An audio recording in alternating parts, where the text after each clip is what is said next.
ایک کم عمر بچہ جس کی عمر تقریباً کوئی 10 یا 11 سال ہے، وہ میرے اور تیرے نبی کی بارگاہ میں وہ بچہ حاضر ہوتا ہے، نام اس کا ہے طلحہ بن برہ۔ حاضر ہونے کے بعد بیٹھے بیٹھے عرض کرتا ہے، یا رسول اللہ میں آپ پہ قربان جاؤں، میرے دل میں میرے من میں ایک بات ہے، اجازت ہے تو عرض کروں؟ کدی اجازت ادھر تویا میں پزڑ کی میں خبر راوڑے۔ حضور نے فرمایا کرو۔ اس 10 سال کے بچے نے عرض کی، یا رسول اللہ بات یہ کرنی تھی کہ مجھے نا آپ سے محبت ہو گئی۔ یا رسول اللہ دماغ پزڑ کی لتا سر ڈیر مینہ دا محبت سر لرم، میں آپ سے محبت کرتا ہوں، میرے من میں میرے دل میں آپ سے بڑی محبت ہے۔ صحابہ فرماتے ہیں کہ بچہ تو چھوٹا تھا لیکن بات اس نے بہت بڑی کر۔ حضور نے فرمایا، طلحہ بیٹا یہ کیا کہہ رہے ہو؟ عرض کی، یا رسول اللہ مجھے آپ سے محبت ہے۔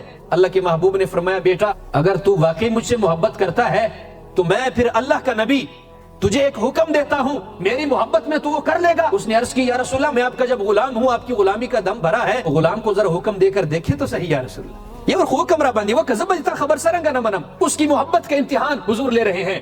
صحابہ فرماتے ہیں ہم نے دیکھا، حضور نے فرمایا اگر تو مجھ سے واقعی محبت کرتا ہے تو اس طرح کر، تلوار اٹھا اپنے گھر کی طرف جا، اپنے والد کو قتل کر دے، اس کے عشق کا امتحان ہے۔ اچھا اس نے ایک لمحے کے لیے نہیں سوچا کہ میں باپ کو قتل کر کے جاؤں گا کدھر، اور میں باپ کو قتل بھی نہیں کر سکتا، کہاں میری 10 سالہ عمر، کہاں میرے والد کا قد و قامت، مقابلہ ہی نہیں بنتا۔ اس نے ہاتھ جوڑ کے عرض نہیں کی کہ یا رسول اللہ کوئی اور کام آنکھوں میں ہے تو میں نہیں کر سکتا، مجھے کچھ اور حکم دے، یہ کام میں نہیں کر سکتا۔ نہیں، چونکہ اس کے دل میں محبت رسول تھی، عشق مصطفیٰ تھا اس کے دل میں، دم اٹھا رہا ہے، گھر کی طرف بھاگ جاتا ہے۔ صحابہ کو حضور فرماتے ہیں، صحابہ وہ جو چھوٹا بچہ آیا تھا ہمارے پاس وہ کہاں چلا گیا؟ صحابہ عرض کرتے ہیں، یا رسول اللہ آپ نے حکم دیا، نکل پڑا ہے باپ کو قتل کرنے کے ارادے سے۔ اللہ کے نبی مسکرائے، اللہ کے نبی نے فرمایا کہ میں والدین کو قتل کروانے کے لیے نہیں آیا ہوں، میں تو ماں باپ کو عزتیں دلوانے کے لیے آیا ہوں، اس کو روکو، واپس لے کے آؤ۔ صحابہ کرام نے آواز دی، طلحہ واپس آؤ۔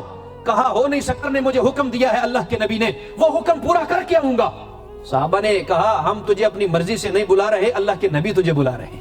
وہ بچہ یہ بات سن کے واپس آیا، چلتے چلتے نبی پاک کی بارگاہ میں حاضر ہوا، یا رسول اللہ حکم ہو۔ فرمایا تو کہاں جا رہا تھا؟ یا رسول اللہ باپ کو قتل کرنے کے ارادے سے۔ اللہ کے نبی نے فرمایا، بیٹا نہیں، والدین کو قتل نہیں کیا جاتا، میں اللہ کا نبی ہوں، میں تو عزتیں دینے کے لیے آیا ہوں۔ کہا یا رسول اللہ آپ کا حکم تھا اس لیے؟ کہا بیٹا یہ حکم میں نے اس لیے دیا چونکہ تو نے میرے ساتھ کیا محبت کا دعویٰ، میں نے دیکھنا تھا بلا طلحہ میرے ساتھ کتنی محبت کرتا ہے۔ پزڑی کے دماغ محبت دیر دیکھے دمور اپلار محبت قتل ہی میں ایسی۔ بیٹا میں نے دیکھنا تھا کہ تیرے دل میں میری کتنی محبت ہے، میں سمجھ گیا ہوں، یقین مجھے پہلے بھی تھا کہ تو مجھ سے بے پناہ محبت کرتا ہے، یقین مجھے اب بھی ہو گیا ہے کہ تو مجھ سے محبت کرتا ہے۔ وہ بچہ اللہ کے نبی کے دربار میں حاضر ہوا، بیٹھا، دیدار کرنے کے بعد، ملاقات کرنے کے بعد جب وہ گھر جاتا ہے، کچھ ہی دنوں بعد وہ بچہ سخت بیمار ہو جاتا ہے، اتنا بیمار ہوتا ہے کہ وہ اپنے بستر سے اٹھ نہیں سکتا، وہ اٹھ کر نبی پاک کے دربار تک چل کے جا نہیں سکتا، وہ زندگی کی آخری سانسیں لے رہا ہے اور والدین سے کہتا ہے کہ اے میرے والدین، اے میرے ابا جان، اللہ کے نبی کو میری بیماری کی خبر کر دو کہ آپ کا یار طلحہ بیمار ہو گیا، ٹھیک ہونے والا نہیں ہوں، میری زندگی کی آخری سانسیں چل رہی ہیں، اور کہے کہ جاتے جاتے اللہ کے نبی کا دیدار کر جاؤں۔ اللہ کے نبی کو خبر ہوئی، حضور چلتے چلتے طلحہ بن برہ کے گھر پہنچ گئے۔ وہ بچہ کتنا خوش قسمت ہے جس کی خبر لینے کے لیے اللہ کے نبی اس کے گھر تشریف لے گئے۔ اللہ کے نبی چلتے چلتے اس کے سرانے کھڑے ہوئے۔ وہ بچہ اب نبی پاک کے استقبال کے لیے اٹھ کے بیٹھنا چاہتا ہے لیکن بیٹھنے کی طاقت نہیں ہے اس میں۔ اللہ کے نبی نے اس کے سر پہ ہاتھ رکھا، بیٹا اٹھو نہیں، لیٹے رہو۔ کہا یا رسول اللہ یہ ہو سکتا ہے محبوب آ جائیں اور میں لیٹا رہوں؟ کہا بیٹا تجھ میں اٹھنے کی طاقت نہیں ہے، میں اجازت دیتا ہوں، لیٹے رہو۔ حضور نے اس کے سر پہ دست شفقت رکھا، دعا دی۔ دعا دینے کے بعد جب حضور چلنے لگے تو اس بچے کے والد کے کندھے پہ ہاتھ رکھا اور ساتھ لے گئے۔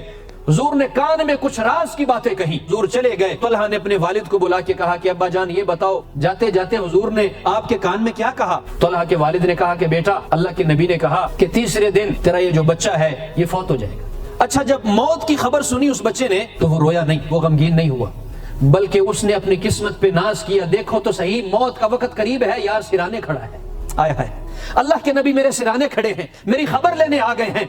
اور اس بچے نے کہا کہ ابا جان موت تو ایک دن آنی ہی آنی ہے۔ جب اللہ کے نبی نے میری موت کی خبر دی، اگلی بات کیا کہی اللہ کے نبی نے؟ تو والد نے کہا کہ بیٹا اللہ کے نبی نے فرمایا کہ جب طلحہ کے جنازے کا وقت آئے مجھے خبر ضرور دینا، میں اللہ کا رسول خدا کے اپنے یار کا جنازہ پڑھا۔ طلحہ نے جب جنازے کی بات سنی تو رونا شروع کر دی، کہا ابا جان میں اس لیے نہیں رو رہا والدین سے جدا ہو رہا ہوں، بلکہ رو اس لیے رہا ہوں کہ اللہ کے نبی فرما گئے کہ میں جنازہ پڑھاؤں گا، لیکن میں طلحہ آپ کو یہ عرض کر رہا ہوں کہ جب میری موت ہو جائے جنازے کی خبر، میرے جنازے کی خبر اللہ کے نبی کو نہ دینا۔ تو کہا بیٹا یہ تو تیرے نصیب ہے، تیری خبر لینے بھی آ گئے، تیرا جنازہ پڑھانے کا بھی اللہ کے نبی خود فرما گئے میں خود جنازہ پڑھاؤں گا، اب تو منع کیوں کر رہا ہے؟ جواب سنیں، ایمان تازہ کریں۔ بچے نے کہا یہ میرے نصیب ہے، میرا جنازہ پڑھانے اللہ کے محبوب آ جائے، یہ میری خوش قسمتی ہے کہ اللہ کے محبوب میرا جنازہ پڑھائیں، لیکن میں روک اس لیے رہا ہوں کہ جن جن راستوں سے اللہ کے نبی گزر کر میرے جنازے تک آئیں گے، ان راستوں پر جو گھر ہیں کفار کے گھر ہیں، کہیں میرے نبی کو کفار میرے جنازے کی وجہ سے تکلیف نہ دے دیں، اس لیے روک رہا ہوں۔ وقت گزرا، جو وقت اللہ کے نبی نے بتایا تھا، غیب کی خبریں بتانے والے نبی نے اللہ کی عطا سے حضور نے پہلے ہی بتا دیا کہ طلحہ کو موت کس دن آئے گی، حضور نے پہلے ہی بتا دیا۔ جب موت آئی، جنازے کا وقت ہوا، تو طلحہ کے والد نے کہا کہ میں بھی ڈر گیا کہ کہیں حضور کو کفار تکلیف نہ دے دے، جنازے کی خبر نہیں دی، جنازہ پڑھایا۔ اگلے دن اللہ کے نبی خود تشریف لے کے آ گئے اور فرمایا طلحہ کے والد سے کہ آپ نے اچھا نہیں کیا، میرے یار کا جنازہ تھا، اگر بیٹا تیرا تھا عاشق تو میرا تھا، مجھ سے محبت کرتا تھا، میں نے کہا تھا کہ میں جنازہ پڑھاؤں گا، تم نے خبر کیوں نہیں دی؟ عرض کی یا رسول اللہ اس نے ہمیں روکا اور ہم بھی ڈر گئے جب روکنے کی وجہ سنی کہ کفار کہیں آپ کو تکلیف نہ دے دیں۔ اللہ کے نبی نے فرمایا یوں کرو، جنازہ تو میں نہیں پڑھا سکا، چلے یار کی قبر پر تو مجھے لے کے چلو۔ حضور چلتے چلتے چلتے طلحہ بن برہ اس بچے کی قبر پر پہنچ گئے۔ حضور علیہ الصلوۃ والسلام نے اپنے گورے گورے ہاتھ یوں اٹھائے، ہاتھ اٹھا کر دعا فرمائی کہ اے میرے رب، یہ طلحہ بندہ تیرا تھا، عاشق میرا تھا، میں تیرا نبی ہو کر یہ دعا کرتا ہوں جب میرا طلحہ تجھ سے ملے، تجھ سے ملاقات کرے تو اپنی شان کے لائق ایسے ملاقات کرنا کہ طلحہ تجھے دیکھ کے مسکرائے اور تو طلحہ کو دیکھ کے مسکرائے۔